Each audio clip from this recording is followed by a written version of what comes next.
Congresswoman, you came to America as a refugee. This country gave you absolutely everything. Why do you hate it so much? The question hung heavy in the air. The Senate hearing room fell deathly silent. Even the court stenographer froze. Vice President J.D. Vance sat perfectly still. His posture was marine straight, his eyes locked on Representative Ilhan Omar. It was the calm of a man who'd spent months in combat zones. It was the focus of someone who knew this moment truly mattered. Omar shifted in her witness chair. The confidence she had carried through 100 battles on Fox News flickered, just for a moment. It was long enough for the cameras to catch. C-SPAN wasn't the only network with cameras rolling. Every major network had interrupted its programming. Cable news channels were showing split-screen coverage. Social media completely exploded. This wasn't supposed to happen. The hearing on refugee resettlement success was supposed to be routine, a simple platform for Omar to showcase her success stories.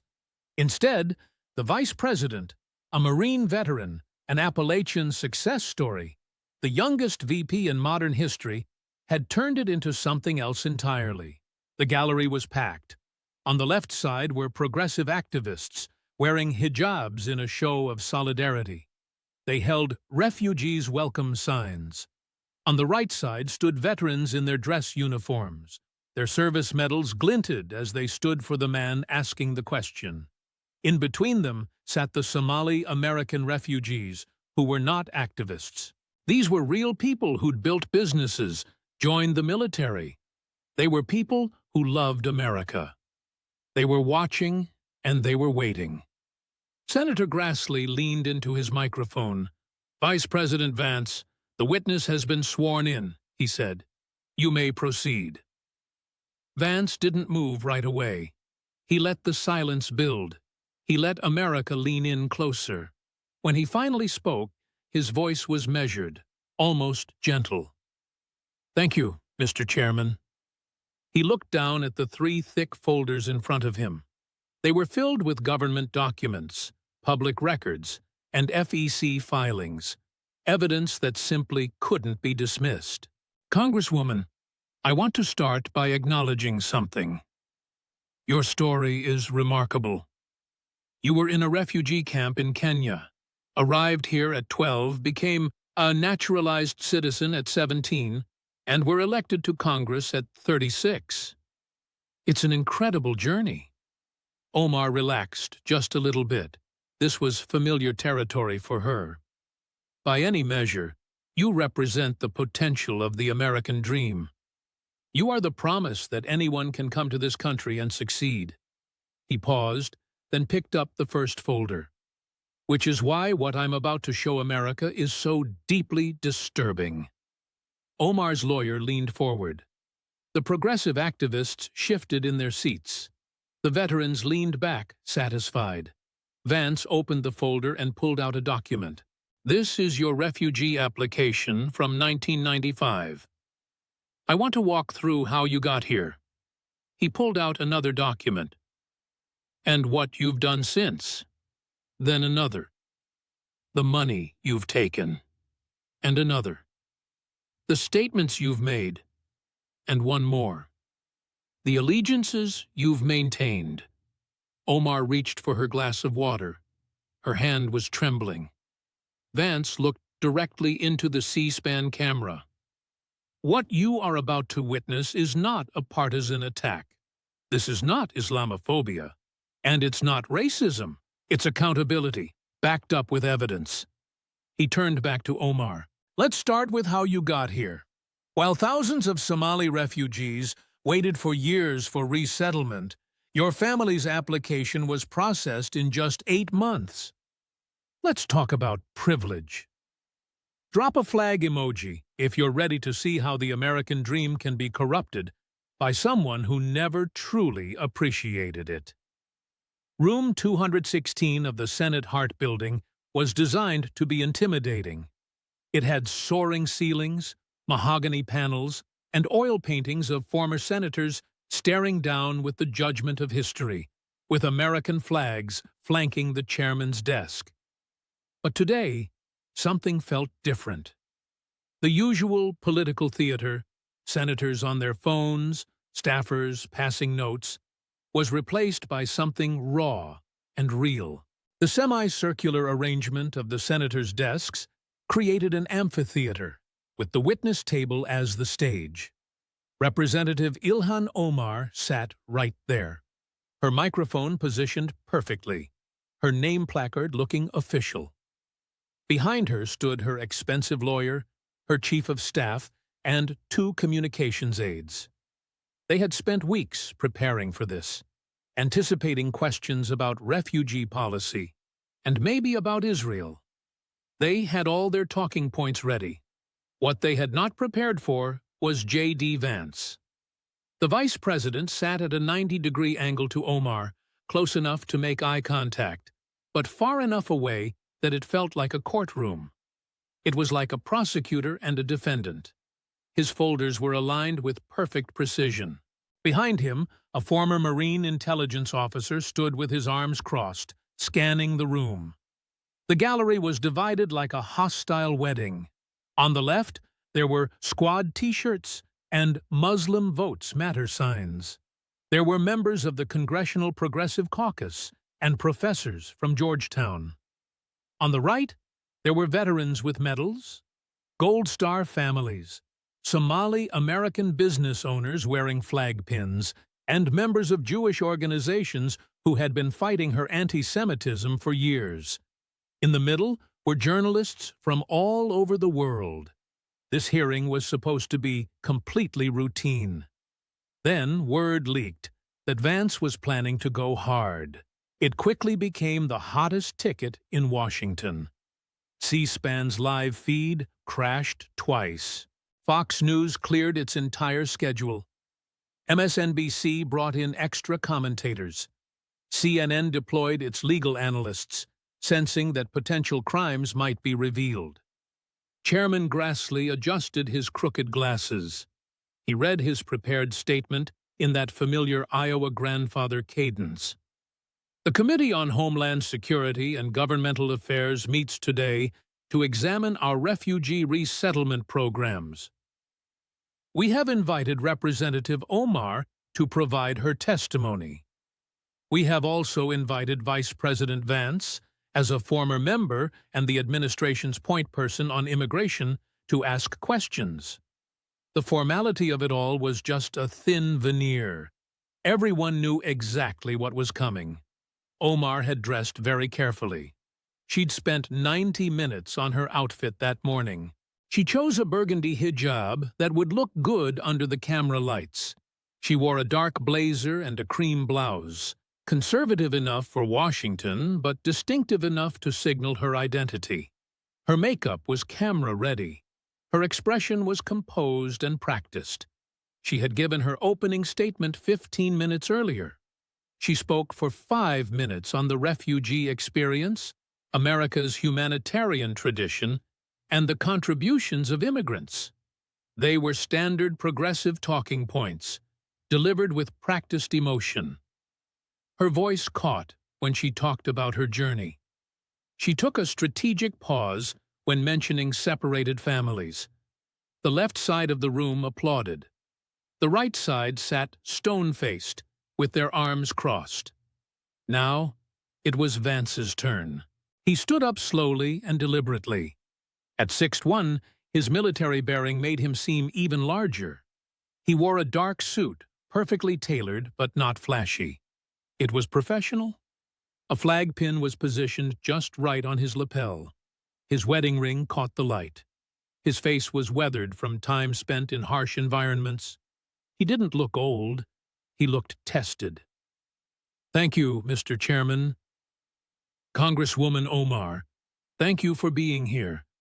I know these settings can be uncomfortable. Omar gave a weary nod. Her lawyer had warned her, Vance won't yell. He won't make it easy for you to play the victim. He'll be methodical and deadly. I want to establish something before we begin, Vance said. Everything I am about to present comes from public records, government documents, your own statements, your votes, your social media, and your financial disclosures and FEC filings. He gestured to the folders. This is not speculation. It is documentation.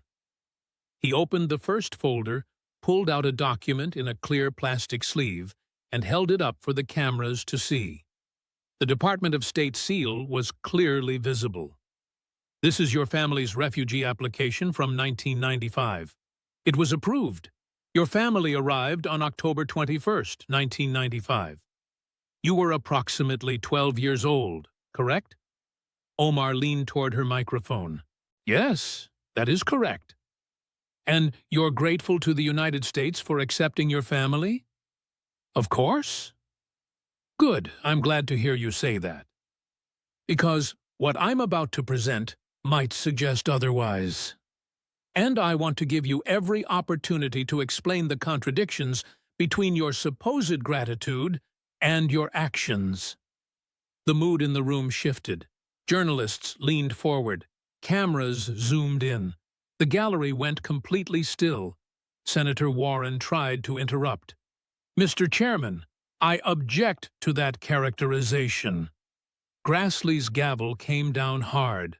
The Vice President has been given time for his questioning. He will proceed. Order! Vance waited for the room to become silent again. He had all the time in the world. Then, he looked at Omar with the expression of someone who was just beginning a long and necessary task. Congresswoman, let's start with some simple questions. When did your family leave Somalia? In 1991, during the Civil War. Where did you live between 91 and 95? We were in refugee camps in Kenya. 4 years in refugee camps. That must have been very difficult. It was very difficult. We had very little. And then you came to America, to safety, education, and opportunity. Yes. Vance paused and picked up another document. So, help me understand something. If America gave you all of that, why do you seem to hate it so much? Omar's lawyer shot up from his seat. Objection! That's an accusation, not a question. Grassley looked over at Vance. Mr. Vice President. Vance never broke his eye contact with Omar. I'll rephrase, he said. Since arriving in the United States, you have made numerous statements that are critical of America. You've compared our country to terrorist organizations. You've dismissed the attacks of September 11th as just some people did something. You've openly questioned whether America is a fundamentally good country. He held up another thick folder. Would you like me to present those statements to you? I have them all documented right here. Omar's expression cracked, just slightly. So, let me ask you again. Why does someone who received refuge, citizenship, education, and opportunity spend so much time attacking the very country that saved her? There was absolute silence. Vance sat the folder down. Actually, let's come back to philosophy later. Let's start with something more concrete. Let's talk about how your family got here so quickly when others waited for years, and when some are still waiting today. Let's talk about privilege, Congresswoman, because I think America needs to understand that you weren't just lucky. You were connected. He opened another folder. And let me be very clear about this. This isn't about legitimate refugees. This is about you, your specific case, your specific advantages, and your specific abuse of the opportunities you were given. Vance looked back at the camera. What you are about to witness is a systematic presentation of evidence, public records, and verified facts, the kind of evidence that's presented in a courtroom. Because that's what this is, an accounting for what was given and what was done with it. He turned his gaze back to Omar. Shall we begin? Omar reached for her water glass again, spilling a few drops on the table. The cameras caught it. The room held its breath. Everyone knew they were about to witness something unprecedented. Vance's aide projected a timeline. It showed two columns, side by side. The contrast was immediate. Let's talk about wait times. He pointed to the left column. Ahmed Hassan applied for refugee status in 1992 from the Dadaab camp in Kenya.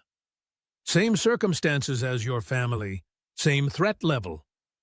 Do you know when he arrived in America? Omar stayed silent. 2001, Vance answered. 9 years. He waited 9 years in that camp. 9 years of uncertainty, watching his children grow up in temporary shelters, just hoping. He then pointed to the right column. Your family applied in January of 95. You arrived in October of 95. 8 months. He paused. 8 months, while others waited 8 years. The average Somali refugee in the early 90s waited 3 to 7 years. Your family's case took 8 months, putting you in the top 1% for processing speed. Witir, I don't control the refugee system. No, but someone advocated for you. Someone with influence. He pulled out a set of documents. Your father's application listed sponsors, organizations providing support. And know what's interesting? These organizations were led by individuals who later employed your father and your sister, and who later donated to your campaigns. It's almost like your family had access. Access that others didn't. A Somali-American man in the gallery stood up. I waited 6 years. My family waited 6 years in that same camp. Grassley's gavel came down. Order! Be seated or be escorted out. But murmurs spread through the crowd as other refugees nodded, remembering their own years of waiting and wondering what that family had that they didn't. Vance continued, Congresswoman, do you consider your family's 8-month processing a privilege? That's not what privilege means. It implies receiving special treatment unavailable to others in similar circumstances. Is that not what happened?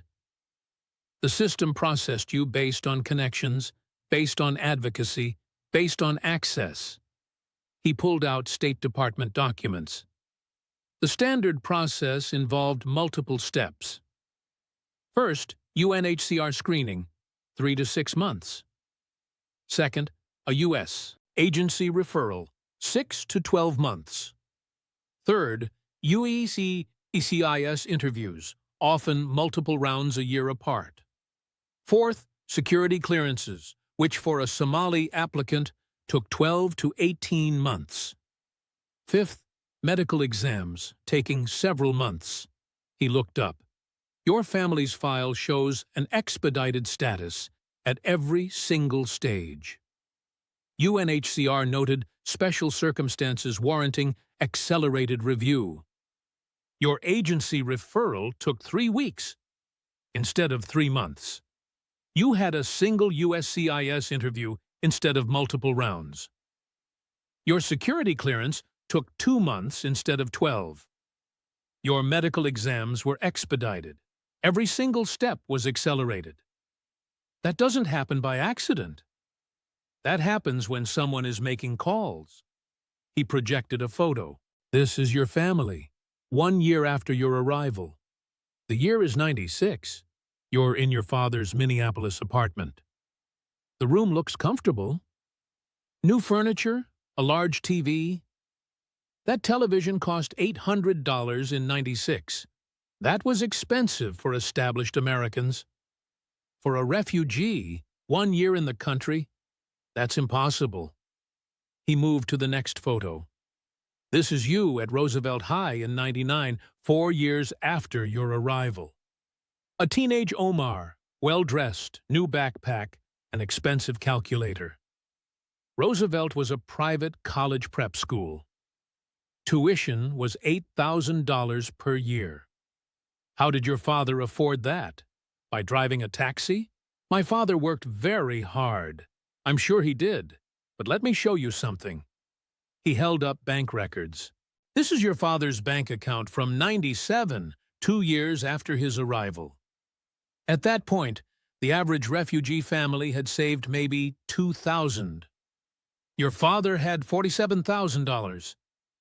There were audible gasps. $47,000?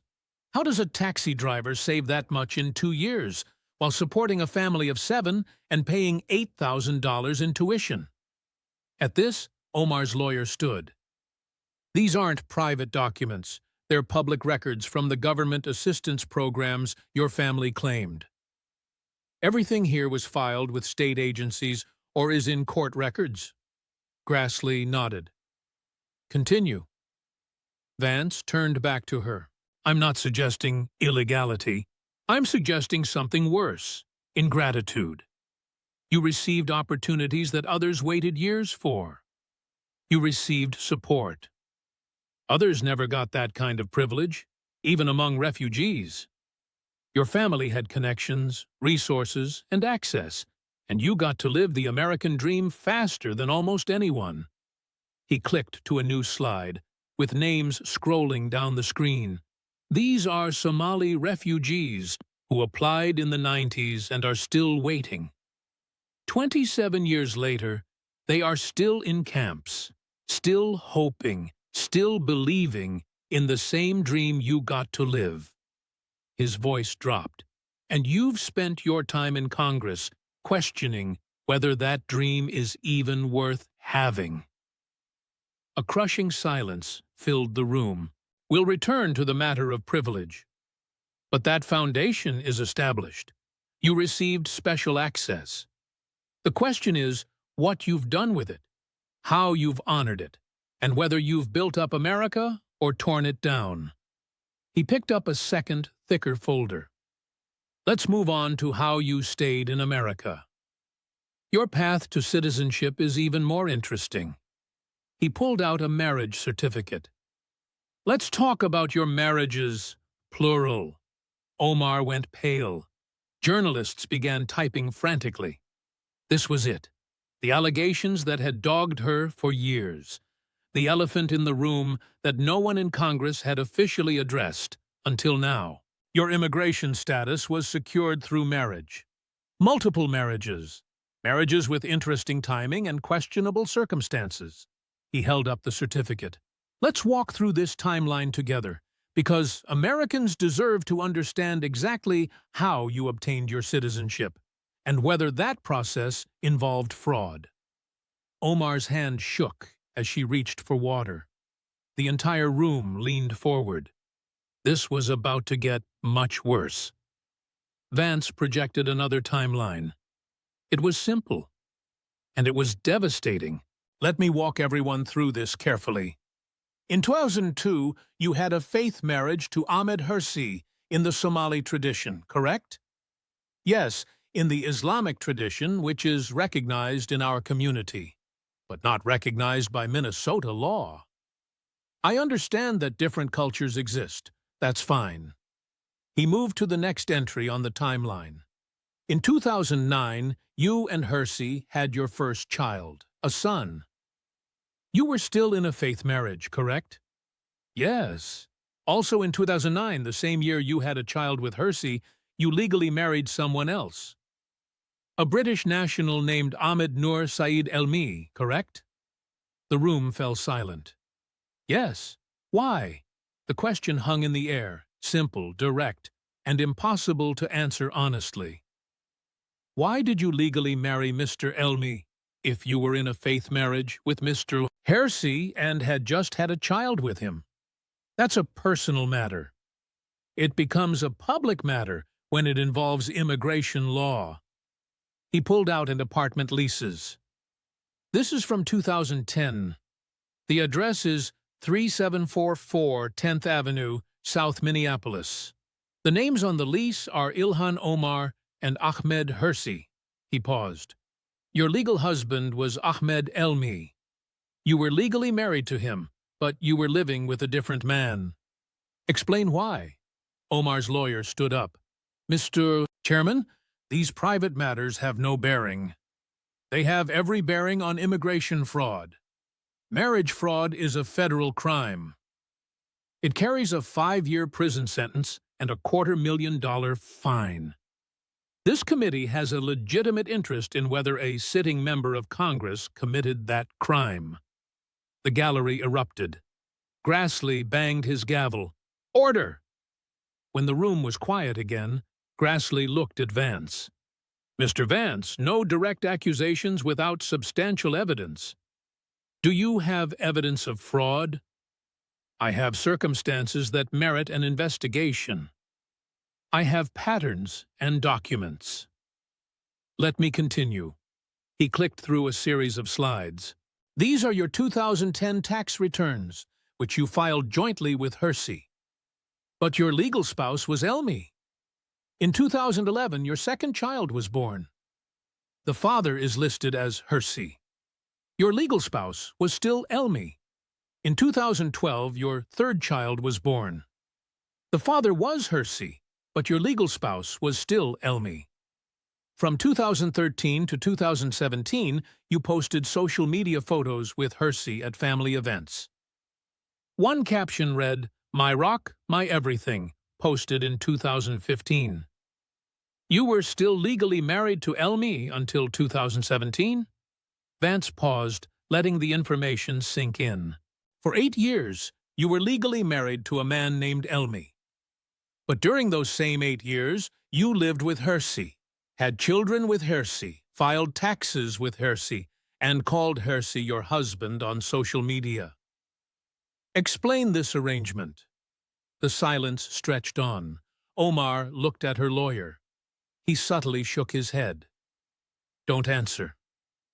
I have nothing to say about my personal life from before I was in Congress. Then let me talk about the immigration benefit. Elmi received his green card through his marriage to you in 2011. He received his citizenship in 2012. You divorced him in 2017. He set the papers down.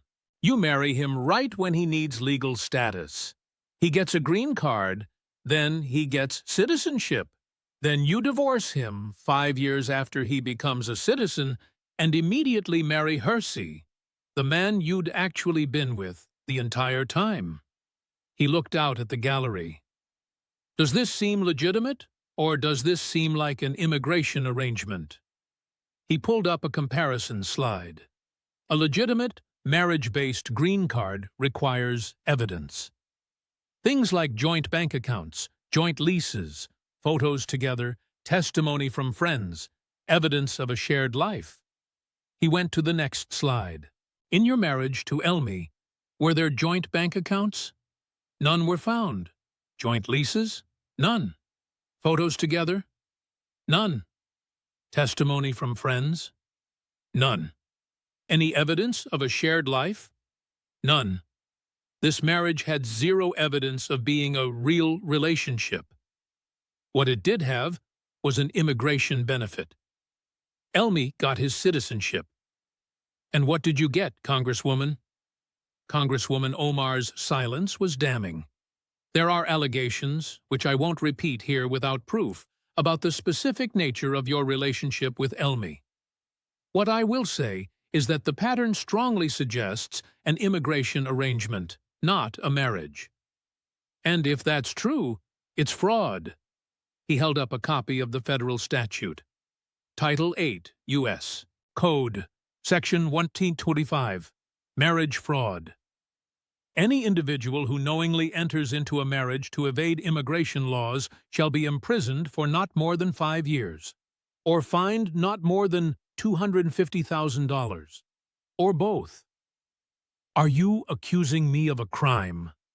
Omar's voice rose with anger. I'm presenting evidence that raises serious questions that have never been adequately answered. Questions that involve potential federal violations. He set down the statute, and I'm noting that a member of Congress who may have committed immigration fraud has spent her time in office advocating for looser immigration enforcement. The irony was not lost on anyone. In 2016, Minnesota investigators found that you illegally filed joint tax returns with Hersey in 14 and 15 while you were still married to Elmi. You were ordered to pay back taxes. It was $3,500, a small amount, but the violation was clear. You claimed a man who wasn't your legal spouse as your spouse for tax purposes. That was a mistake. It saved you money by misrepresenting your marital status to the federal government. He looked directly at her over and over again. You received immigration benefits through convenient marriages, tax benefits from false filings, and legal status, all while living a different reality. He closed the folder. I want to be perfectly clear. I'm not calling for a prosecution today. That isn't my role. But I am saying that these questions deserve an investigation. A real investigation by immigration authorities and by law enforcement. What I can tell you is this. Someone who obtained status through questionable marriages shouldn't be lecturing America about immigration enforcement. Someone who was separated from their legal spouse for 8 years while living with someone else shouldn't be championing family reunification. And someone who gamed the system shouldn't be defending others who are doing the same. He picked up the third folder. Let's move on. Let's talk about the things you've said about America, about Israel, and about Jewish people, because while your marriages are murky, your statements are crystal clear. He pulled out a thick stack of papers, social media posts, speech transcripts, voting records. Let's discuss your anti-Semitism. And before you call that Islamophobic, let me be clear. I'm presenting your own words, your own votes, and your own pattern. Omar tensed. This issue was the one that had gotten her censured by her own party. It was the issue that progressive allies struggled to defend. The issue that just wouldn't die. Because if there's one consistent thing in your career, it's your hostility toward the Jewish state and your willingness to deal in anti-Semitic tropes.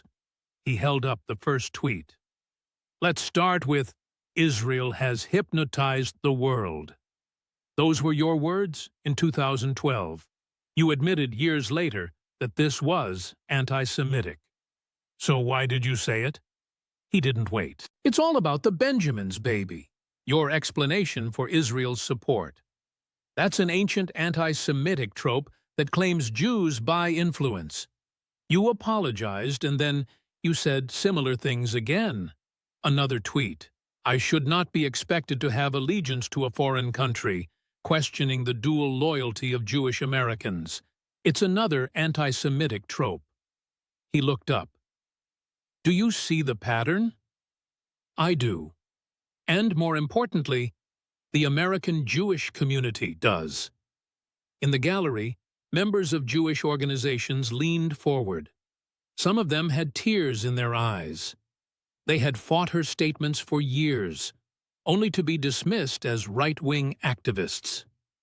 Finally, someone with authority was saying what they had been screaming all along. Let's go deeper. Because it's not just tweets, it's votes, it's policy, it's a systematic hostility that reveals who you are and where your loyalties truly lie. He opened the folder. Let's talk about your voting record on Israel. The temperature in the room dropped 10 degrees. This was going to be brutal. Vance projected the voting records onto the screen. Bills, resolutions, votes. They were undeniable. House Resolution 246, July 23, 2019. It opposed the BDS movement against Israel.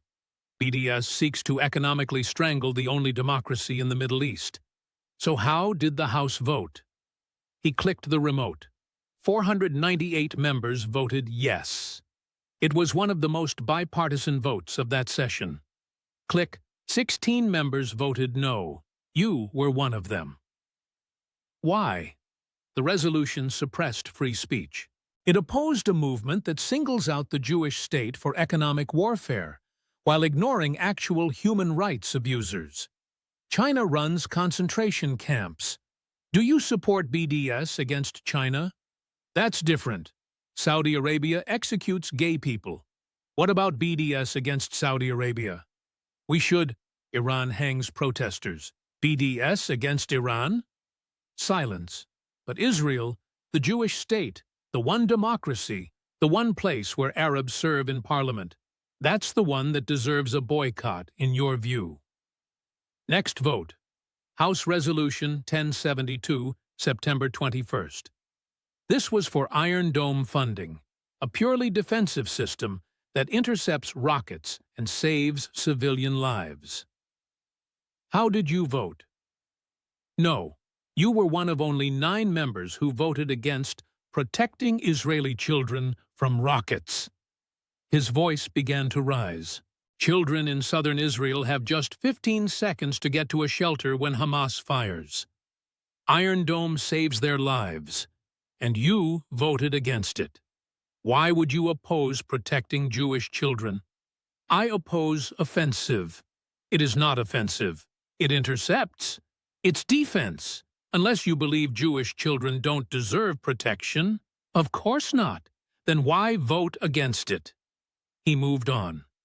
House Resolution 194, March 7, 2019. This was a direct response to your own anti-Semitic statements. Your party passed a resolution condemning anti-Semitism because of things that you said, and you couldn't even vote yes. You voted present, not yes, not no, but present. It was like abstaining from condemning anti-Semitism. He set the papers down. Your own party passes a resolution to condemn anti-Semitism because of your statements, and you won't even vote yes for it.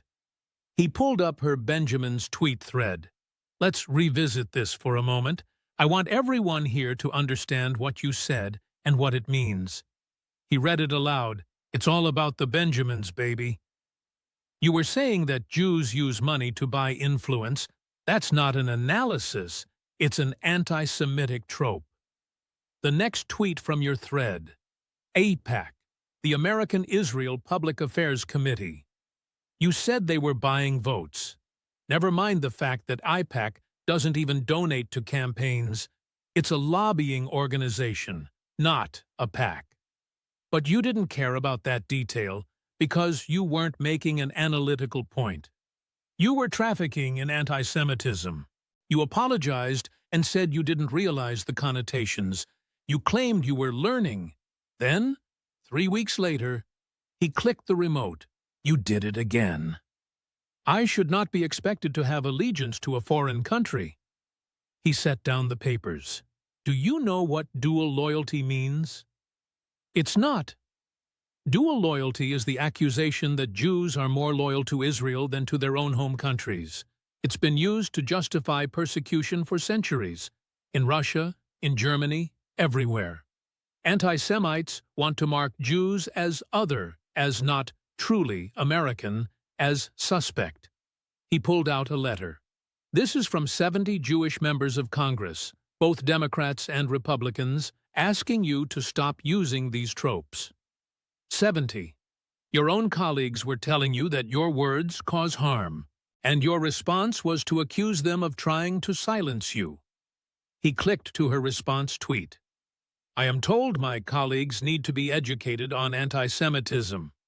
You turned their concerns into an attack on their own education. You made yourself the victim. You never once addressed the substance of their complaint. Another document. This is from the Anne Frank House in Amsterdam, a Holocaust Remembrance Museum. They felt compelled to release a statement about your comparison of Israel to Nazi Germany. The Anne Frank House. They had to explain why comparing Israel to the very regime that murdered Anne Frank is offensive. His voice hardened. When you've lost the Anne Frank House, maybe it's time to consider that you're not just misunderstood. Maybe you're just wrong. He clicked to a video. Watch this! Audio from a 2019 event played Omar's voice. KR was founded after 9/11 because they recognized that some people did something and that all of us were starting to lose access to our civil liberties. He paused the video. We'll come back to 9/11 in detail later. But notice what else she said.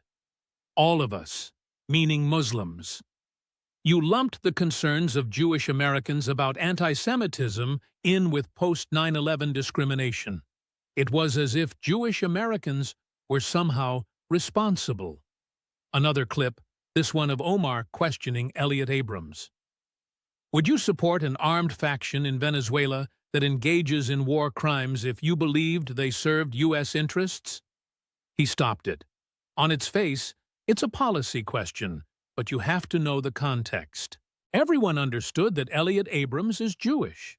You weren't just asking about policy. You were asking a Jewish official about genocide. And this happened the very same week you'd been criticized for anti-Semitism. The subtext was clear. Several senators shifted uncomfortably in their seats. Even the progressives knew that moment was inappropriate. Let me show you a pattern. When you talk about Saudi Arabia, you discuss policy. When you talk about China, it's economics.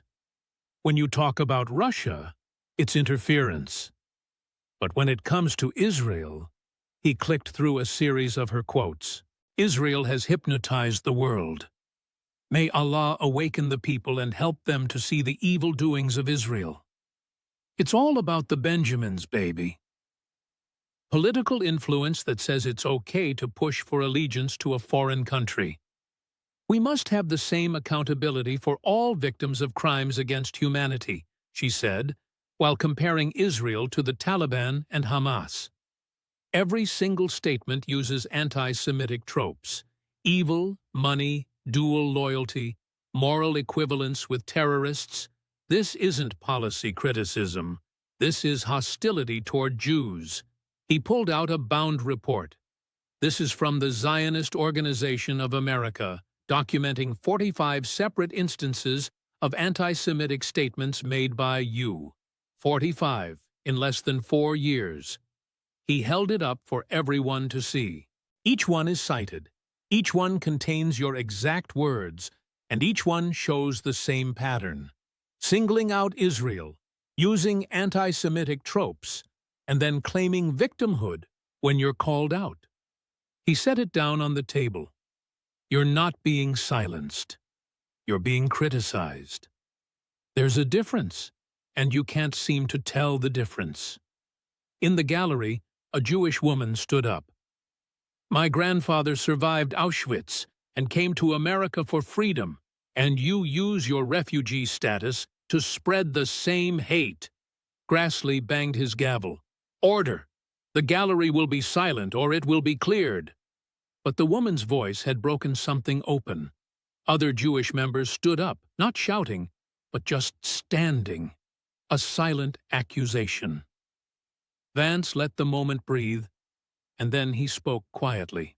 Congresswoman, a direct question. The simplest question. Do you believe Israel has a right to exist as a Jewish state? I believe, yes or no. Does the Jewish state of Israel have a right to exist? A pause. 5 seconds. 10. I believe in a two-state solution. That's not what I asked. Yes or no? Another pause. I support a political process. You can't say yes. You literally cannot say that the world's only Jewish state has a right to exist. His voice carried a note of triumph.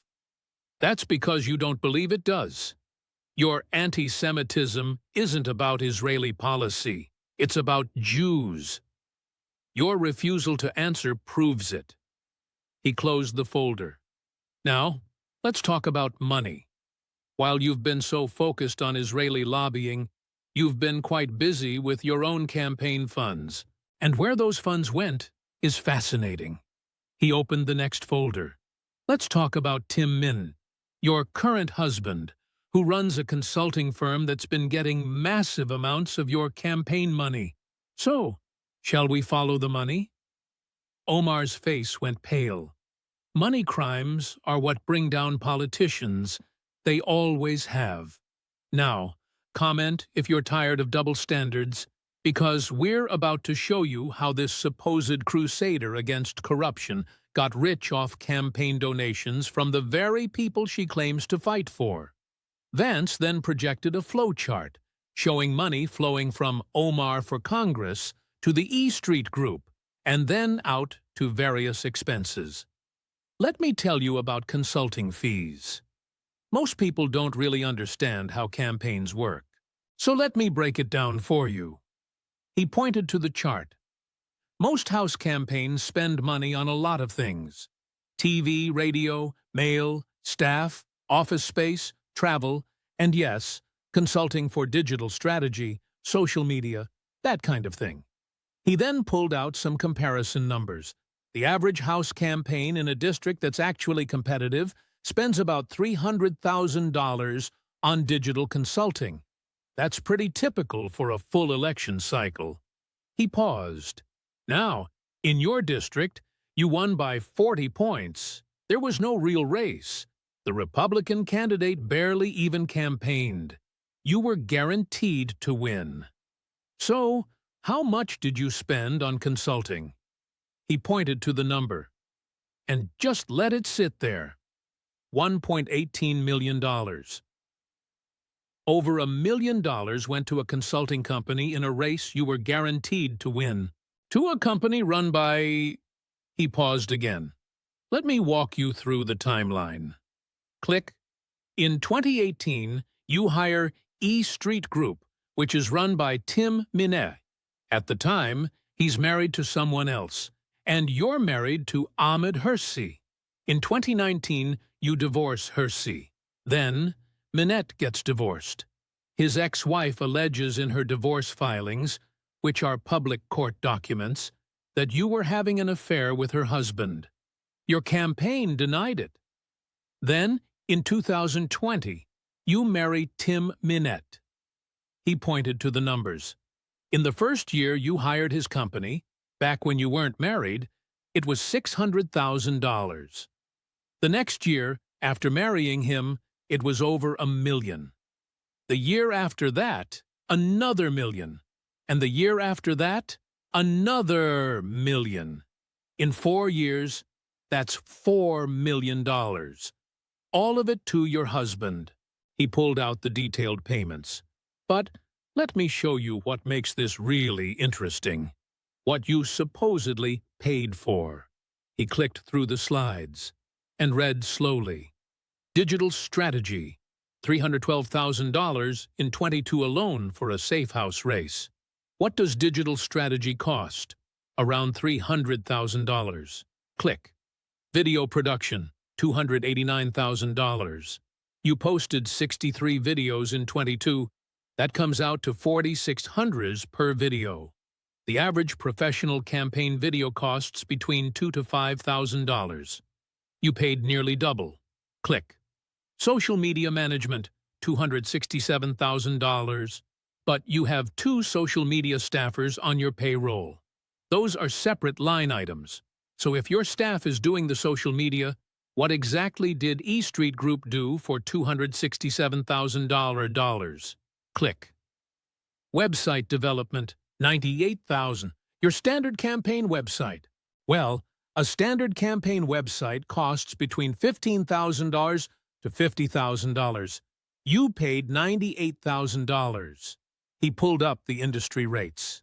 Let me show you the standard costs. For digital strategy, $10,000 to $25,000 a month is normal. You paid $26,000. For video production, $2,000 to $5,000 per video is normal. You paid $4,600. For social media, $5,000 to $15,000 a month is normal. You paid $22,000. For a website, $15,000 to $50,000 total is normal. You paid $98,000, which is, across the board, roughly double the market rate, all to your husband using donor money. He clicked to the travel expenses. Your campaign paid E Street Group for travel, $67,000 in 21 alone. Where exactly was your husband traveling for Minnesota campaign work? He showed the specific entries. Travel, New York, 4,500. Travel, LA, 6,200. Travel, Miami, 3,800. Travel, Chicago, 2,900. New York, LA, Miami, and Chicago for a Minneapolis campaign. What kind of campaign work required such expensive city travel? Then came the hotel receipts and where he stayed. The St. Regis in New York, the Four Seasons in LA, the Edition in Miami, luxury hotels. Your campaign paid for your husband to stay at hotels that cost between $500 to $800 a night. It was a devastating comparison. Social media posts were cross-referenced with the FEC filings. Instagram posts with tagged locations matched the travel expenses, but the photos showed vacation scenes, restaurants, and tourist locations, not campaign events. A photo appeared of Omar and Manette at a fancy restaurant. The caption read, "Much needed break, March 21, 2021. Right next to it was the FEC filing, Travel, NYC, E Street Group, 4,500ers. Another one showed a beach scene, recharging, August 14, 2021. The FEC filing, Travel, Miami, $3,800 on the same date. You were using campaign funds for a vacation with your husband. Your donors thought their money was going to win elections, but it went to luxury hotels and restaurants. He pulled out more records. Fundraising consulting.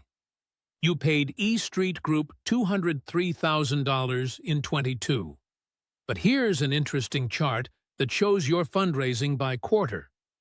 Your fundraising actually declined in 22, $2.65 million versus $2.89 million the year before.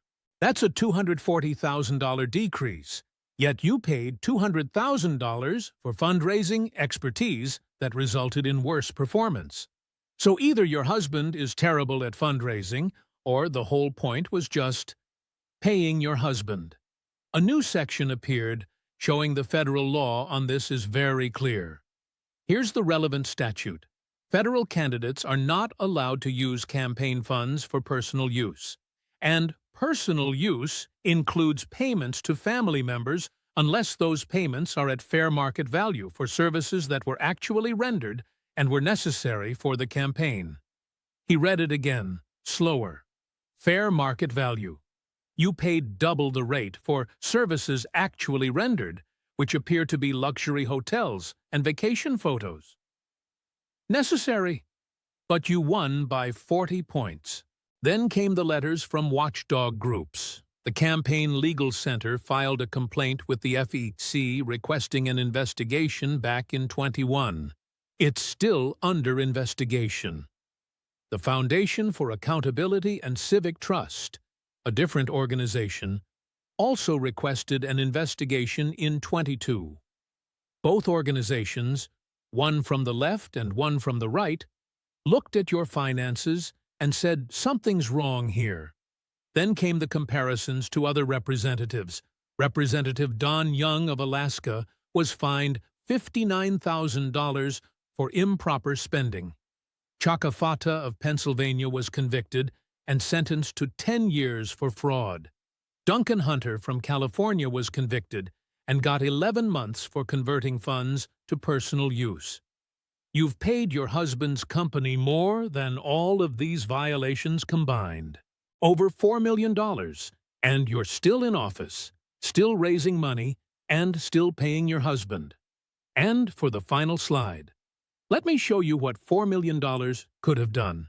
It could have provided food assistance for 8,000 families for a year. It could have been college scholarships for 100 students, or healthcare premiums for 300 families, or small business loans for 400 entrepreneurs, or housing assistance for 300 families. But instead, It went into your husband's bank account. He then closed the folder. Donors gave you money to fight for progressive causes, to fight for the poor, to fight for justice. You gave it to your husband for luxury hotels, questionable services, and at inflated rates. You turned your campaign into a family business. The progressive activists in the room looked uncomfortable. The numbers were just hard to argue with. Let's talk about how you spend that money on yourself. While your donors think their contributions are fighting for justice, you're living like royalty. And let me show you the luxury lifestyle your constituents' donations are helping to fund. He pulled out glossy photographs. This is how the champion of the poor actually lives. Vance then projected a split screen. On the left, run-down buildings from Minnesota's 5th District with boarded-up windows. On the right was Omar's D.C. apartment building, the Odyssey, sleek, modern, made of glass and steel, and clearly expensive. Let's talk about your district, Minnesota's 5th in Minneapolis, the people you claim to represent. He clicked through some stats. A typical household there makes about $62,000 a year, which after taxes is about $4,200 a month. That's what they have to work with. A sample budget appeared on the screen. Rent, $1,100. Utilities, $180. Food, $650. Transportation, $250. Healthcare, $320. Phone, $120. Clothing, maybe $100. And savings, if they're lucky, $150. And then everything else is whatever's left, which isn't much. Notice something? There's no money for extras, no luxuries, no fancy dinners, no designer clothes. These families are living paycheck to paycheck, one emergency away from disaster. Next slide. Now, let's see how you live. Your home is the Odyssey condominium in Logan Circle, D.C., where your unit costs $3,100 a month, plus fees. Let that sink in. Your rent alone is more than the average monthly income for a family in your district. Now, for the building's amenities. He read each one slowly. A 24-hour concierge, a rooftop pool, a state-of-the-art fitness center, a private yoga studio, a resident lounge with a catering kitchen, a secured garage, and a pet spa. He paused. A pet spa. Your building has spa services for dogs, while families in your district can't even afford health care for their own children. Next, photos of her actual unit. It's 2 bedrooms, 2 baths, 1,100 square feet with hardwood floors, stainless steel appliances, floor-to-ceiling windows, and granite countertops. Then, a comparison chart. The average apartment in your district is 850 square feet. Your D.C. apartment is 1,100, and it's just you and your husband living there. Let's talk about transportation. You've been very vocal about climate change, critical of fossil fuels, and supportive of public transportation. So naturally, you'd take the metro everywhere, right? Well, according to FEC filings for ride-sharing, in 21 and 22, your campaign paid for 847 Uber and Lyft rides, totaling 47,190, which is an average of 56 per ride. DC has an excellent metro system. Your office is just 3 blocks from a station, but you took 847 Ubers. Let's look at some specific expenses.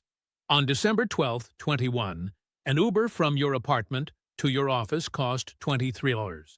The distance is only 1.4 miles, a 15-minute walk. You paid $23 to avoid walking for 15 minutes. January 8, 22. A lift from the Capitol to a restaurant cost $47. That's 0.8 miles, a 10-minute walk. You spent $47 to avoid walking for 10 minutes. March 3rd, an Uber from your apartment to a Whole Foods cost $21. That's a 3-mile, 4-minute walk, 4 minutes. Then an Instagram photo. It shows Omar at a climate rally with the caption Green New Deal Now, dated March 22nd, 22. Right next to it, an FEC filing for an Uber that cost $67.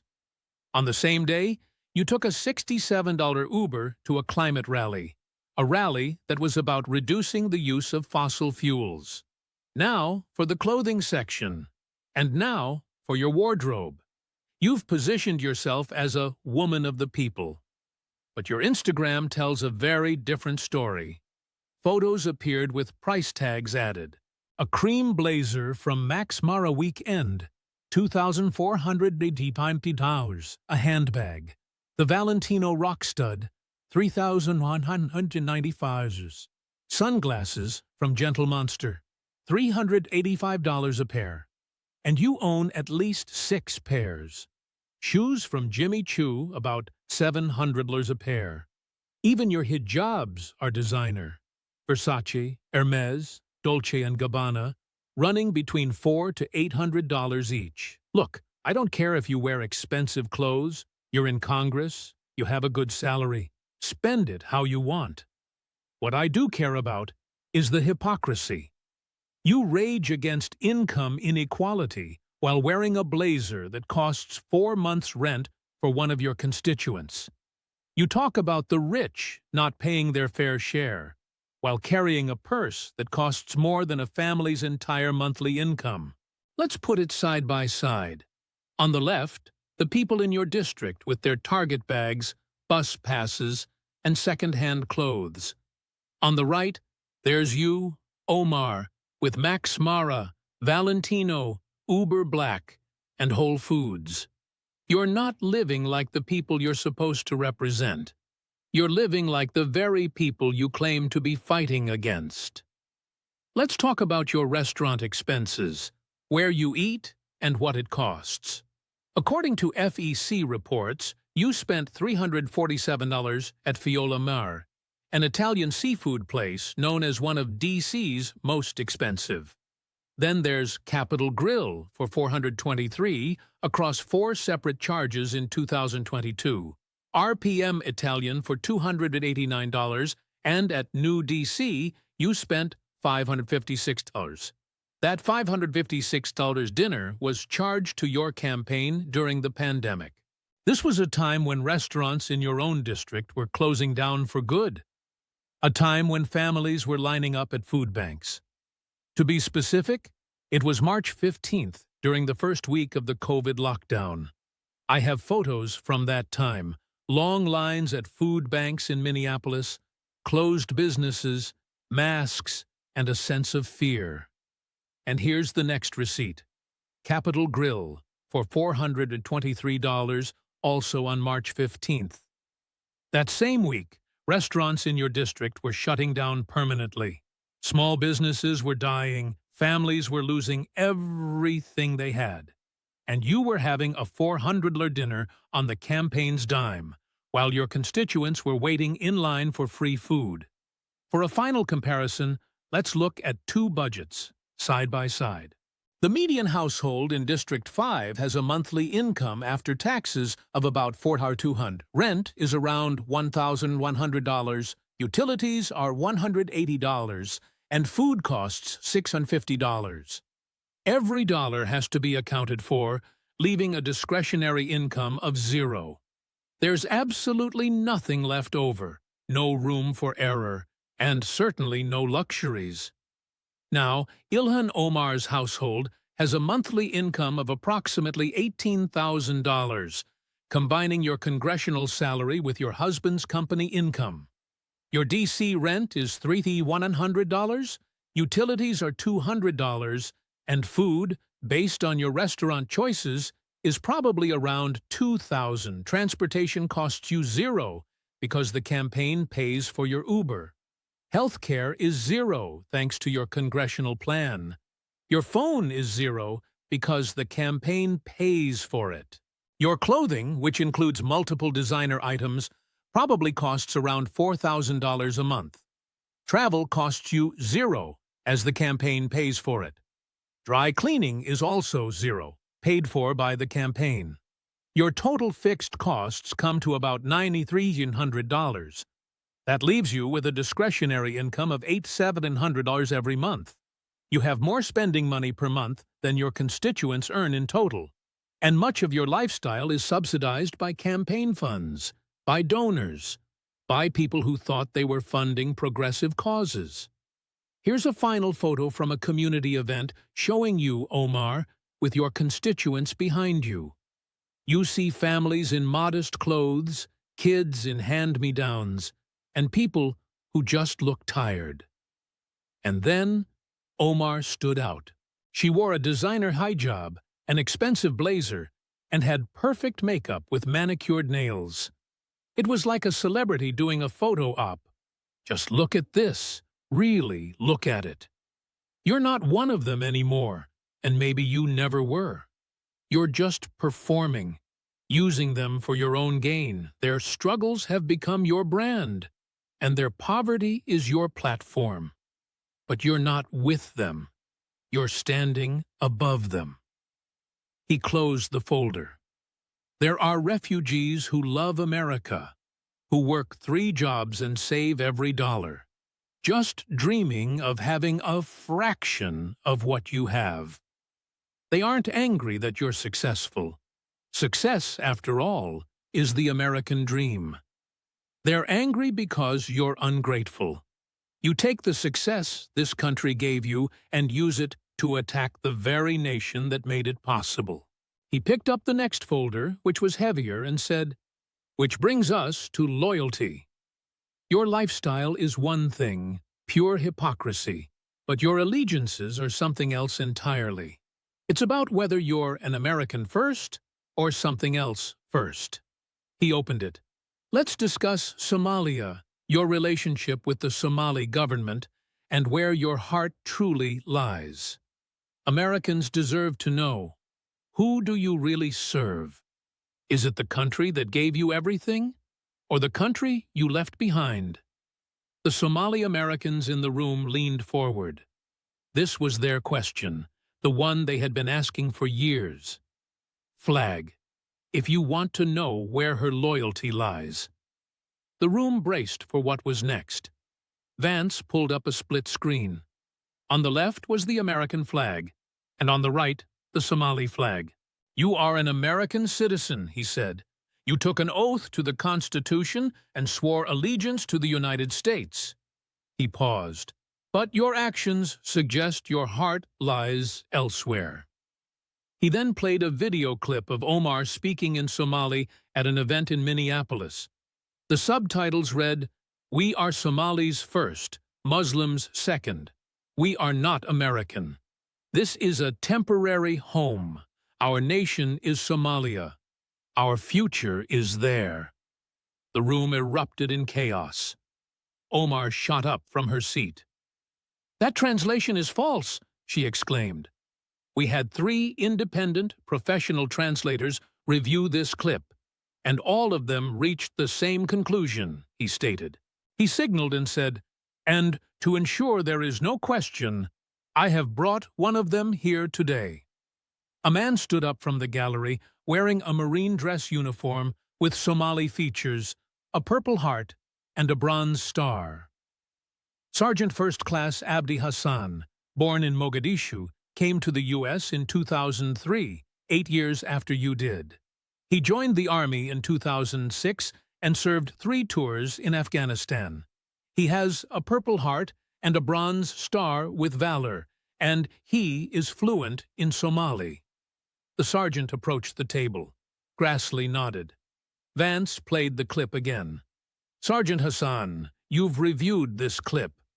What did Representative Omar say?" Hassan's voice was clear and firm. "Sir," she said, "we are Somalis first. This is temporary. Our nation is Somalia." Those were her exact words. There is no ambiguity, no mistranslation. Omar's lawyer was frantically whispering to her. But what could he possibly say? A decorated Somali-American Marine had just confirmed it. "Thank you, Sergeant." Hassan returned to his seat, sitting ramrod straight, a living rebuke to her claims. Vance turned back to Omar. Those were your own words, in Somali, to a Somali audience.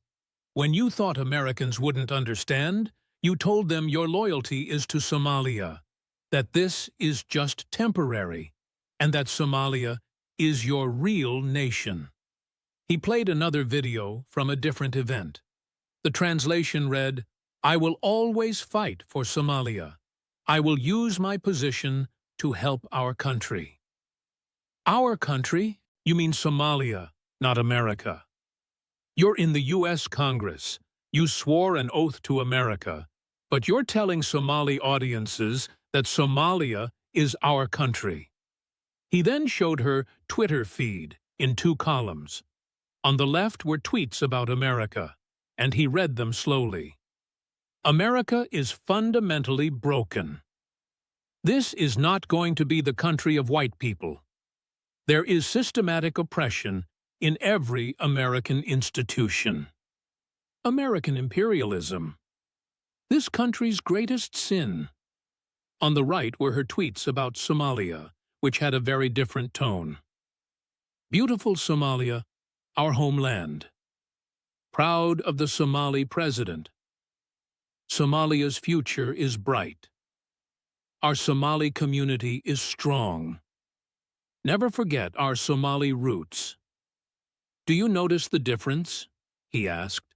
To you, America is broken, oppressive, and sinful, while Somalia is beautiful, proud, bright, and strong.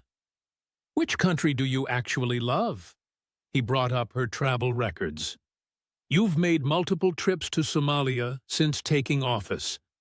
January 2019, April 2019, August 2020, and December 2021. Each time you met with Somali government officials. He showed photos from her own Instagram of Omar shaking hands with the Somali president, touring government buildings, and meeting with ministers. These aren't family photos, these are official meetings in government facilities with cabinet members and the president himself. He held up a State Department document. Members of Congress are required to report official meetings with foreign officials to the State Department. It's mandatory. Did you report these meetings? Silence. I'll take that as a no. He held up another document. This is the Congressional Report for Foreign Travel and Official Meetings for 2019, and your name appears only once, for that controversial trip to Israel. Your trips to Somalia were not reported, none of them. He cited the relevant statute, Title 18 of the U.S. Code, Section 953, the Logan Act. He read it slowly. Any U.S. citizen who, without authority, directly or indirectly commences correspondence with any foreign government with the intent to influence their measures shall be fined or imprisoned for not more than 3 years. Why were you meeting with foreign officials without reporting it? What were you discussing? I was visiting family, she claimed. In government buildings, he countered. He showed more photos of the presidential palace in Mogadishu and the Ministry of Foreign Affairs. These are not family homes. This was official business. So, what were you discussing? He then pulled up her legislative record. This is particularly interesting. After your 2019 trip to Somalia, you co-sponsored legislation to increase U.S. aid to Somalia by an additional $27 million. So you met with Somali officials, didn't report it, and then pushed for more American taxpayer money to be sent to their government. Did they ask you for that during those meetings? Foreign aid is supposed to help. American foreign aid should benefit Americans, advance our interests, our security, and our values. Why do you think America exists? To fund other countries or to protect Americans? He showed her voting records where a pattern emerged. For aid to Israel, you voted no. Taiwan, no. Ukraine? No. NATO allies? No. Sanctions on Iran? No. He paused. But for aid to Somalia? Yes. Yemen? Yes. Ending sanctions on Sudan? Yes. Palestinian territories? Yes. Do you see the pattern? You oppose aid to America's allies, countries that share our values, democracies, and partners. But you support aid to countries with minimal strategic value to the U.S., unless, of course, you're not prioritizing American interests. He presented a comparison chart. Between 2019 and 2023, you tweeted criticism of the U.S. 847 times, which is more than 3 times a week, every week, for 4 years. You criticized Israel 204 times, Saudi Arabia 89 times, and China only 23 times, despite their concentration camps for Muslims. Russia only 18 times, despite invading Ukraine. He paused again. Iran? 0 times, not 1. Iran funds terrorism, chants death to America, and executes gays and protesters, yet you have never criticized them once. Somalia?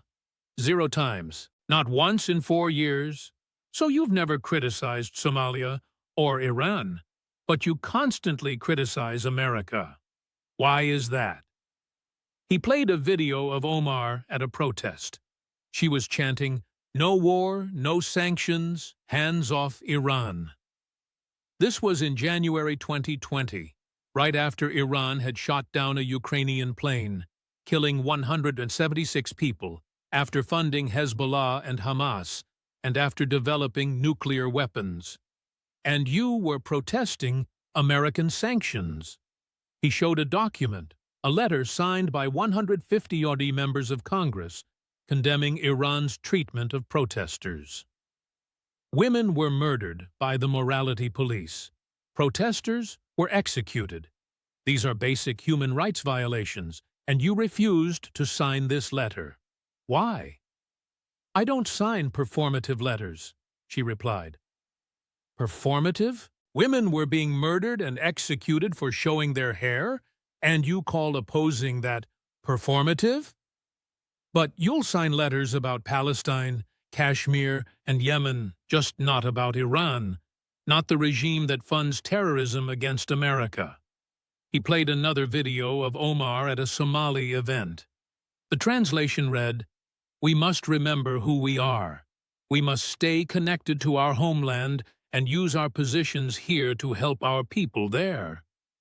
Our people there, he repeated, not Americans, but Somalis in Somalia. That's who you serve. I want to call some witnesses, Americans who have something to say about loyalty. 3 Somali-American men approached the table, wearing suits with flag pins, one with military service ribbons.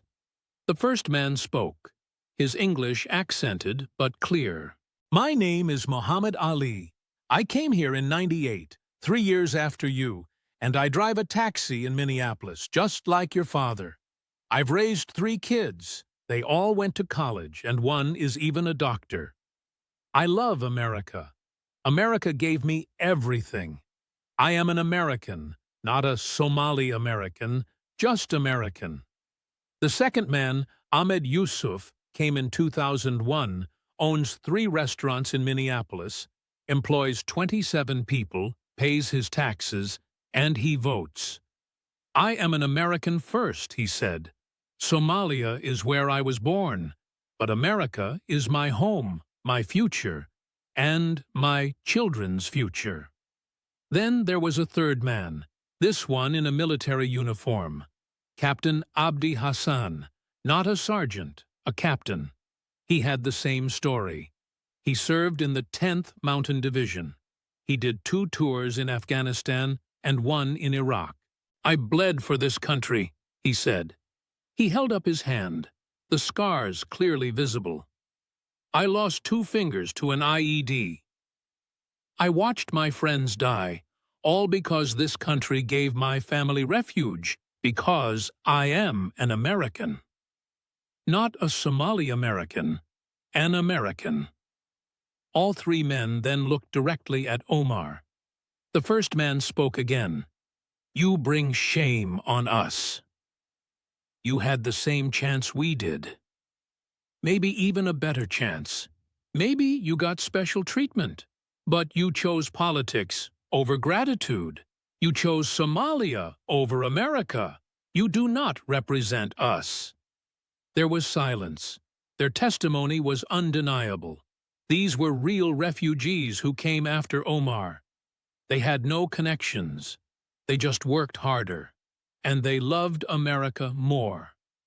Vance let that sink in for a moment, then spoke quietly. These men came here with nothing.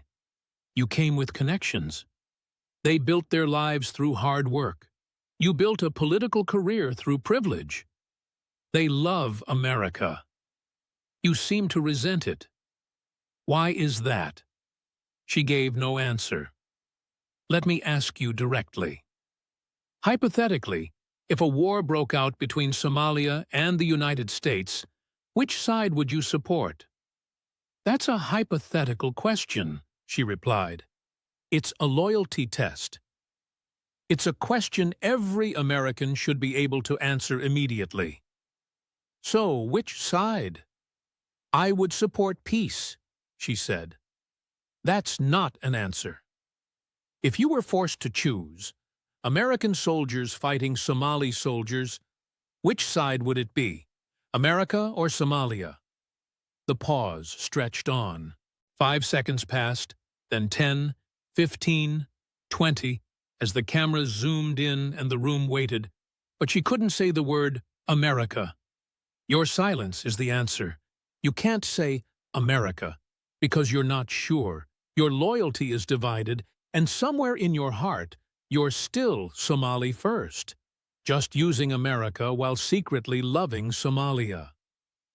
He closed his folder and picked up the final one, the thickest and most important of them all, which brings us to September 11th, 2001, the day that should have made every refugee grateful for this country's protection. The day that showed the world what Islamic terrorism truly means. The day 19 terrorists murdered 3,000 Americans. And the day you dismissed as just, some people did something. His voice dropped, becoming serious in a new way. The room went completely silent. This was it, the unforgivable statement. Let's discuss exactly what those some people did, and why your dismissal of it reveals everything about who you are and where your sympathies truly lie. He opened the folder, pulling out photos of the Twin Towers with smoke pouring from them. Because this, he said, is the kill shot. Everything else, the marriage fraud, the campaign finance issues, the anti-Semitism, the luxury lifestyle, the divided loyalty, it's all bad. It all shows poor character. But this, he looked up from the photos, this is unforgivable. Vance stood up as if out of respect, like a man about to discuss the dead. September 11th, 2001. I was 19 years old, a student at Ohio State. I watched the second plane hit on a TV in the student union. I'll never forget where I was. Every American remembers. 3,000 Americans died that day. They weren't in a battle. They weren't soldiers who chose to fight. They were murdered by 19 Islamic terrorists who hijacked 4 planes and turned them into weapons.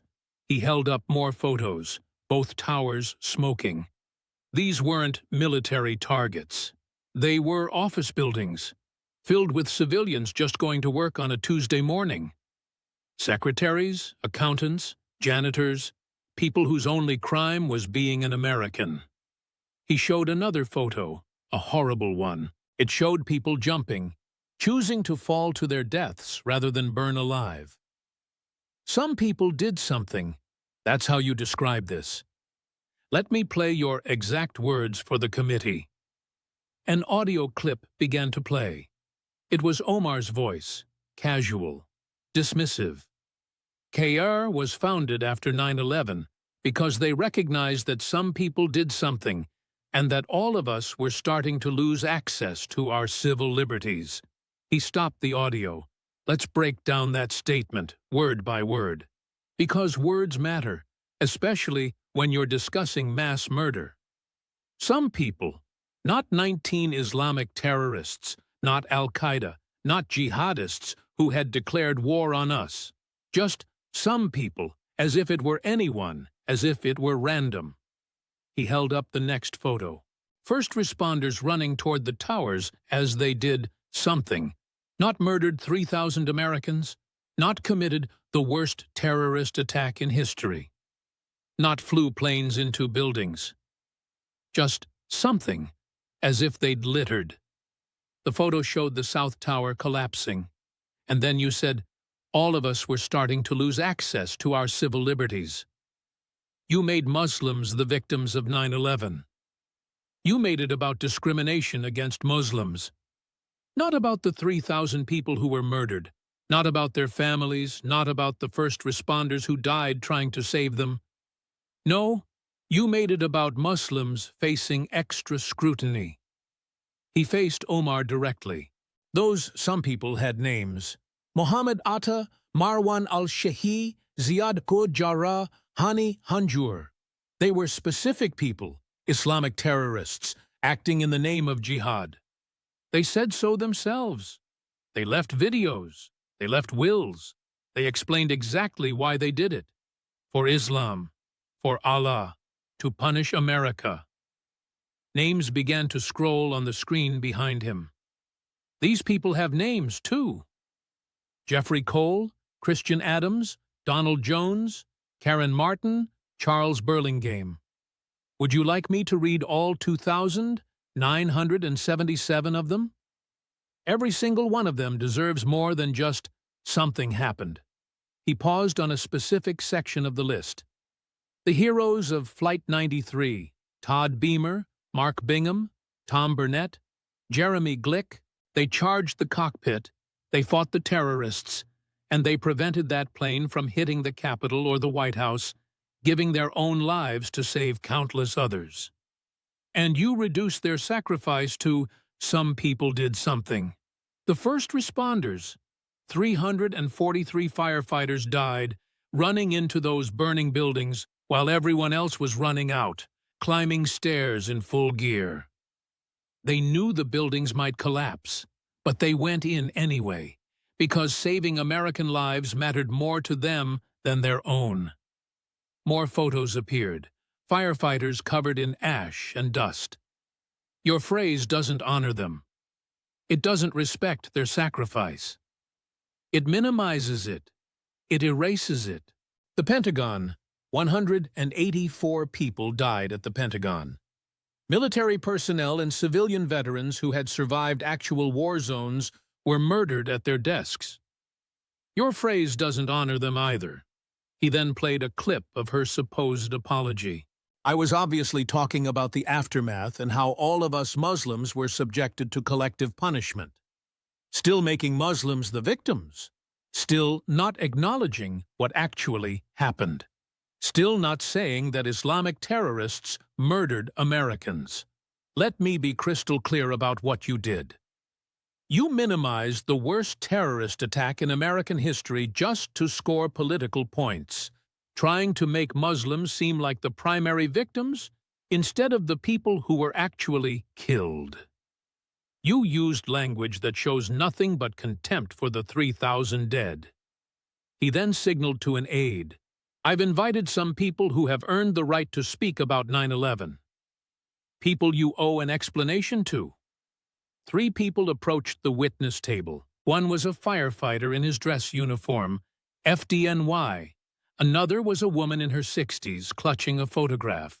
And the last was a man with severe burn scars on his face and neck. Lieutenant Michael Stackpole, FDNY, retired. He was at Ground Zero. He lost 6 members of his company that day. 6 friends, 6 brothers. Patricia Smith, her husband was in Tower 2 on the 101st floor, and he called her at 9:04 a.m. to say goodbye. The line went dead at 9:58, the moment the tower collapsed. And Robert Sanchez, he was at the Pentagon that day and barely survived. He suffered second- and third-degree burns over 30% of his body and has had 17 surgeries since. Vance looked back at Omar. They want to ask you something. They've wanted to for years, ever since you said, "Some people did something." Patricia stepped forward. Her voice was steady, but tears were running down her face. "Congresswoman, my husband's name was Robert Smith. He wasn't some people. His name was Bobby. He coached Little League. He loved the Yankees. He called me every single morning from his office just to say he loved me." She held up the photo, her hands shaking. "This is Bobby. This was at our daughter's wedding, 6 months before he died. Look at him. Look at his face. This is who died. Not some people, Bobby." She stepped closer. "I want you to say it. Say that Islamic terrorists murdered your husband. Not that some people did something. Say what really happened." The room held its breath. Omar opened her mouth, then closed it. "I'm sorry for your loss." "That's not what I asked." Patricia's voice cracked. "Say it. Say terrorists murdered him. Say it was terrorism." Omar looked at her lawyer, then at the gallery, at the cameras, anywhere but Patricia's face. She couldn't do it. "You won't say it. You won't condemn the very terrorists who killed my husband. You won't even admit it was terrorism because they were Muslim. You put your religion before our dead, before Bobby, before 3,000 Americans." She turned to the other 9/11 families in the gallery. "My husband died defending this country from people who hated it, and she lives in this country and hates it too." The room exploded. Senators were standing. The gallery was erupting, and Grassley was gaveling desperately. "Order! Security!" Vance stood in silence. He let it unfold. This was the truth. This was raw anger. This was what Omar had earned. When a fragile quiet returned, the firefighter stepped forward, his voice rough from years of smoke and ash. "I carried people out of there." Pieces of people. Have you ever had to carry pieces of a person? Ever held someone's hand while they died, crushed under all that rubble? Some people did something. The people I carried out had something done to them. It wasn't like they slipped and fell. They were murdered by Islamic terrorists who proudly said they did it for Allah, for Islam, for jihad. And you won't admit it because you're more worried about Muslim feelings than you are about American lives. "Lieutenant, please," Grassley gavelled. "No, she gets to sit there and minimize what happened. 6 of my brothers died, murdered, and she won't even admit it." He spoke quietly now, which was somehow worse. "You came here as a refugee. We let you in. We protected you. We gave you every opportunity. And you won't even condemn the people who attacked us. What does that say about you?" He sat down, but didn't take his eyes off her. Robert Sanchez then stepped forward, his voice quiet, but carrying immense weight. "Congresswoman, I have a simple question. It's the same question I've had for years. Will you condemn Islamic terrorism, yes or no?" Silence. "Will you say that September 11th was an act of Islamic terrorism, yes or no?" More silence. "Will you say that the 19 hijackers were Islamic terrorists who murdered 2,977 Americans in the name of jihad, yes or no?" Omar looked to her lawyer. He shook his head slightly, telling her not to answer. "But it's only a trap if you can't say yes. I condemn all forms of terrorism." "That's not what I asked." Islamic terrorism, specifically. Do you condemn Islamic terrorism? All forms of terrorism. Islamic terrorism. Those two words. Can you say them? You're making this about religion. The terrorists made it about religion. They shouted Allahu Akbar while crashing the planes. They said they did it for Islam. They're the ones who said it. So why can't you say it? Why can't you condemn the specific ideology that murdered thousands unless you have some sympathy for it? Unless, somewhere, you understand their grievances? That's outrageous. Omar stood up. Is it? Vance cut in. Let me show you a pattern. It's fast, and it's damning. When asked to condemn Al-Qaeda, it's we must understand the root causes. For ISIS, it's address foreign policy grievances. For Hamas, they are resistance fighters. With the Taliban, give them a chance. He paused. But ask someone to condemn white supremacy? An immediate yes. Domestic terrorism? An immediate yes. Police violence? An immediate us. You'll condemn American issues in a heartbeat, but you will never condemn Islamic terrorism. You contextualize, you make excuses, you deflect. Why too? Because somewhere in your heart, you sympathize, maybe not with the violence, but with the ideology, with the grievances, with the anger at America. You understand it because you feel it too. He walked to the center of the room. America gave you refuge from violence, from a failed state, from chaos, from the very same Islamic extremism that killed those 2,177 people. You were fleeing the same ideology that flew those planes. And yet, your response has been to minimize the threat, make excuses, and refuse to condemn it clearly. He picked up the last folder. Let me show you something. This is a poll conducted in your district last month among Somali Americans. The question was, do you believe Representative Omar adequately represents your values and the values of grateful refugees? The results, yes, 34%. No, 52%. Unsure, 14%. This is your own community, the Somali refugees you claim to represent. More than half of them say you don't represent them. Here are some comments from that survey. She makes us look ungrateful. She makes us look like we hate America. She's an embarrassment to Somalis who love this country. She should resign.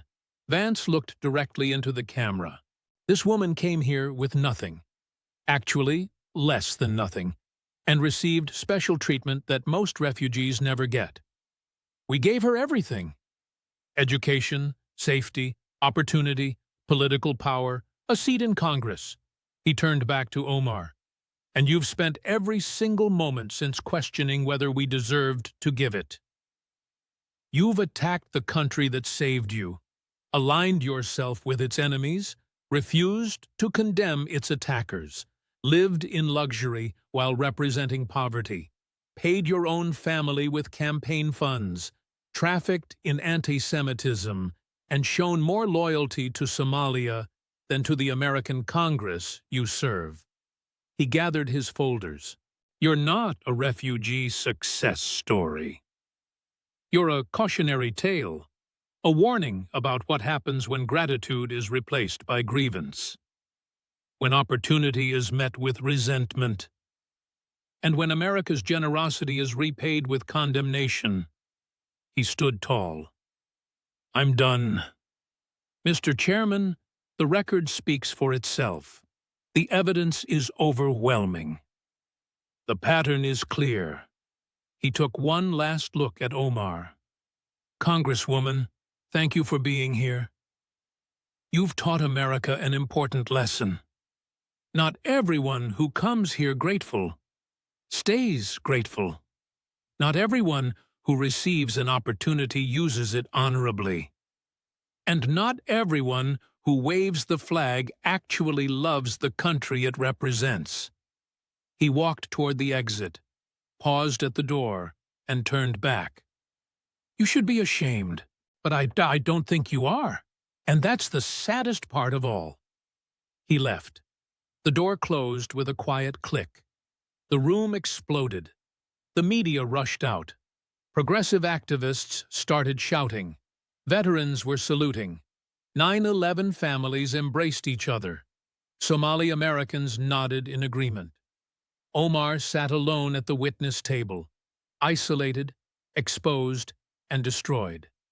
Patricia Smith walked slowly to the table and set down a photo of her son, Bobby, right in front of Omar. His name was Robert Smith. Remember that. When you're planning your response tonight, I want you to remember his name. Bobby, Robert Smith, murdered by Islamic terrorists on September 11th. Not some people. Not something. Terrorists. Murder. Say the words. She walked away. She left the photo there. Bobby Smith. An American flag was visible in the background. Murdered by some people who did something. Grassley's gavel struck 3 times. This hearing is adjourned. But it wasn't over. It was just the beginning. The video went viral in minutes. Patricia Smith demanding Omar say the word terrorism. That went viral in 2 minutes. The firefighters' rage. Viral in 3. The Somali-American Marine translating went viral in 4. Vance walking out. Viral in 6. Every major clip hit millions of views before sunset. Even CNN ran a headline. Questions about Omar that deserve answers. MSNBC awkwardly admitted, some of the financial evidence is troubling. A New York Times fact-checker rated Vance's claims as true or mostly true across the board. The most devastating blow came from Somali-American media. Radio shows in Minneapolis, community newspapers, even the mosques. One after another, Somali refugees who loved America spoke out. She doesn't represent us. We came here grateful. She came here entitled. She makes us all look bad. She needs to resign. The political fallout was swift. Omar's primary opponent announced his candidacy the very next day. He was a Somali American, a Marine Corps veteran of the Iraq War, a Bronze Star recipient, and a refugee who came to America in 2004. His announcement speech was just 90 seconds long. I'm running because gratitude matters, because America saved my life, and I spent 5 years of my life defending it, because Ilhan Omar doesn't represent Somali refugees. She represents herself. I'm Somali. I'm Muslim. I'm an American. And for me, being an American always comes first. Vote for me if you believe America deserves representatives who actually love this country. It got 10 million views in 24 hours. Donations poured in. Within 72 hours, he had raised $2.1 million. Omar's fundraising cratered. Her next FEC filing showed a 68% drop. Small-dollar donors had abandoned her. They'd seen the evidence, seen the money going to her husband, seen the luxury lifestyle, and seen the ingratitude. Someone in the House Democratic leadership leaked that she's more of a liability than an asset. Pelosi's spokesperson would only say, "No comment, but we believe in accountability." Even the squad distanced themselves. AOC tweeted some vague support, but never mentioned Omar by name. Tlaib was silent. Presley praised Vance's military service. The FEC announced it was accelerating its investigation. The House Ethics Committee opened an inquiry. It was a bipartisan vote, and immigration officials confirmed they were reviewing her naturalization records. But the most significant impact was cultural. The hearing had broken something. For years, Ilhan Omar had been untouchable. Any criticism was just dismissed as Islamophobic. The evidence was always there. But no one with real authority had ever presented it so systematically until Vance, a Marine veteran, an Appalachian success story, the vice president. He had the authority, the credibility, and the platform.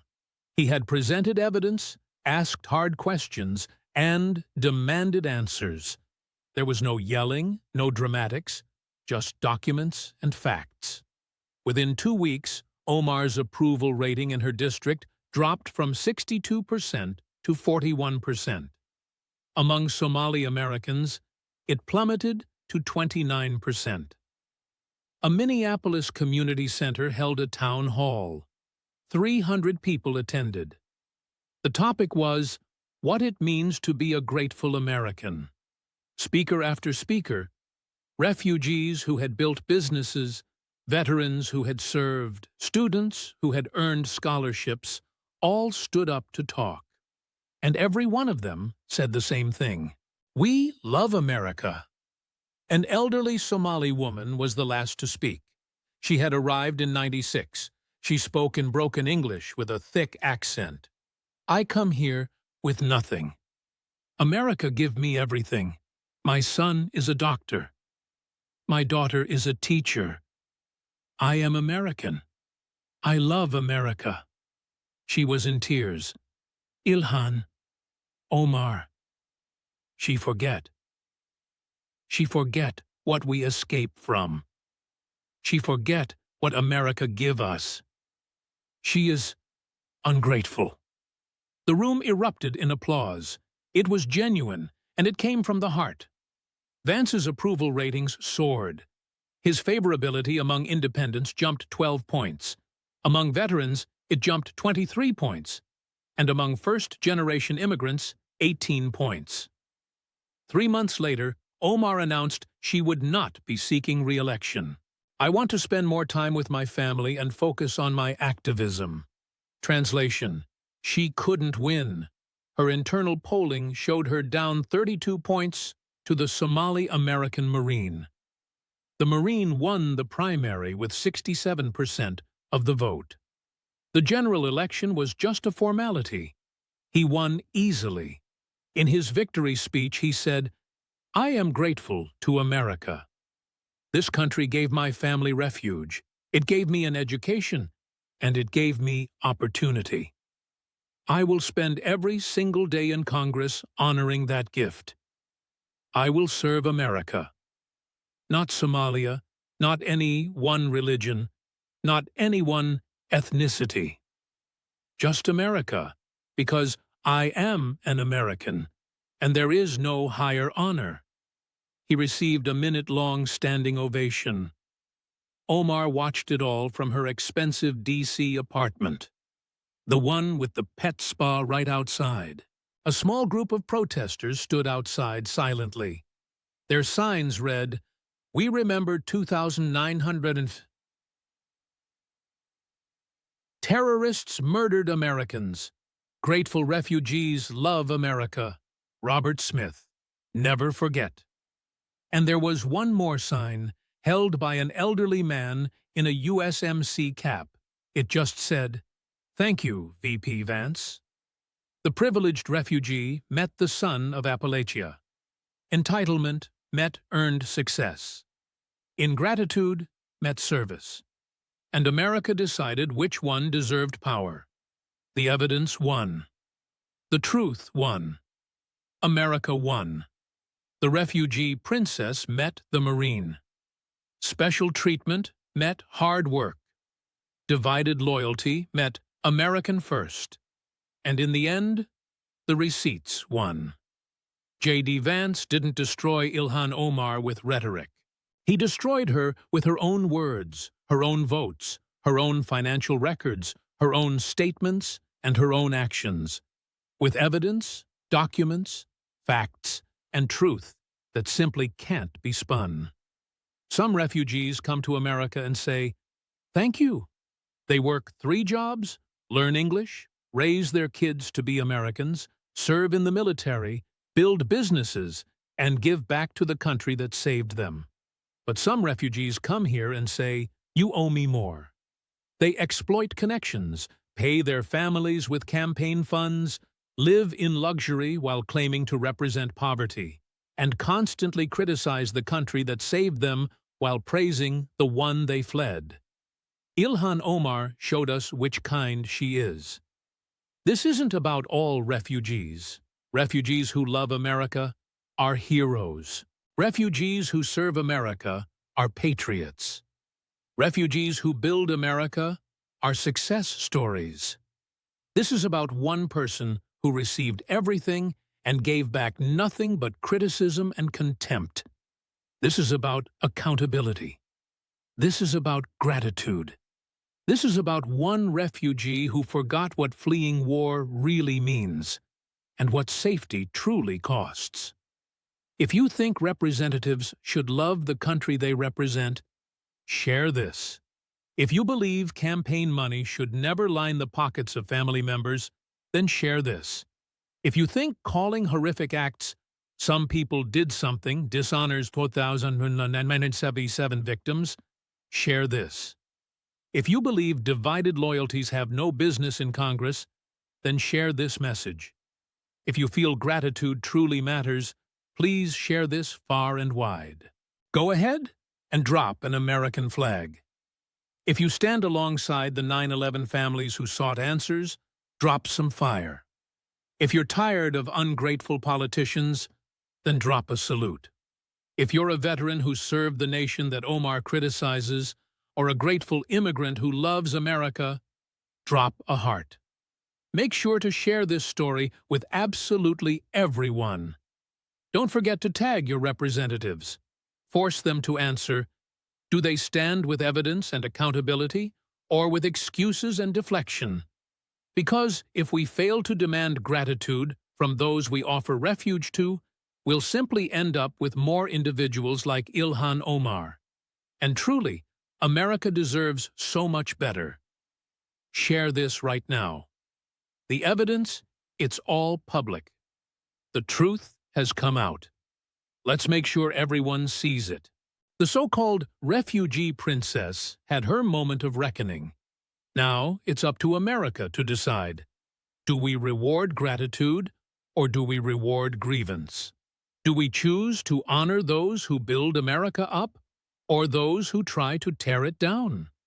Ultimately, the choice is entirely yours. Please share this story. Help spread the truth, and demand something better. Because on September 11th, some truly awful things were done by certain individuals. Islamic terrorists brutally murdered 2,977 innocent Americans, and we promise we will absolutely never forget. We will never, ever minimize what happened. We will never allow anyone to call it anything less than what it truly was. It was an undeniable act of war, terrorism, and murder. Let's say their names. Remember the incredible sacrifice they made, and honor their precious memory. And let's demand that every single person serving in American government genuinely loves America first. Share this story. Share it right now. Share it with everyone, everywhere. Today, the truth truly won.